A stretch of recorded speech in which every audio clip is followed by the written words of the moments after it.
रात्रीच्या जेवणामध्ये माझ्या घरी ना दालच्या, खिचडी किंवा असं वरण-भात असं सिंपलच जेवण असतं. पण या सिंपल जेवणाला ना असं काहीतरी खास बनवूया.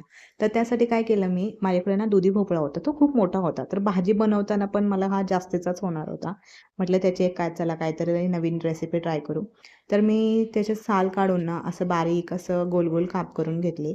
आता हे एका ताटामध्ये काढूया आपण. तर ही रेसिपी मी पहिल्यांदाच बनवत होती, त्यामुळे चवीला कशी लागते हे माहिती नाही. त्यामुळे कमी साहित्य घेतलं होतं मी.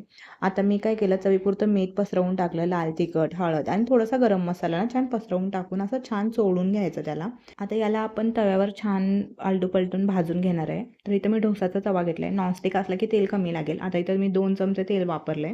आता सगळे काप हे यामध्ये टाकायचं आणि दोन्ही बाजूंना आलटूपलटून आपल्याला 5-5 मिनिटं असं फक्त मीडियम फ्लेमवर शेकून घ्यायचं आहे. आता ह्याचे काप मी बारीक पातळ केलेत त्यामुळे हे लवकर शिजतात. तर 5 मिनिटं ह्या एका साईडून आणि 5 मिनिटं दुसऱ्या साईडून. आता दुसऱ्या साईडून काय झालं, मी चटणी वगैरे टाकली होती ना वरतून, ते थोडंसं ठसका उडत होता म्हणून मी त्याच्यावर झाकण ठेवलं आणि झाकण ठेवल्यावर म्हटलं लवकर कुक पण होईल.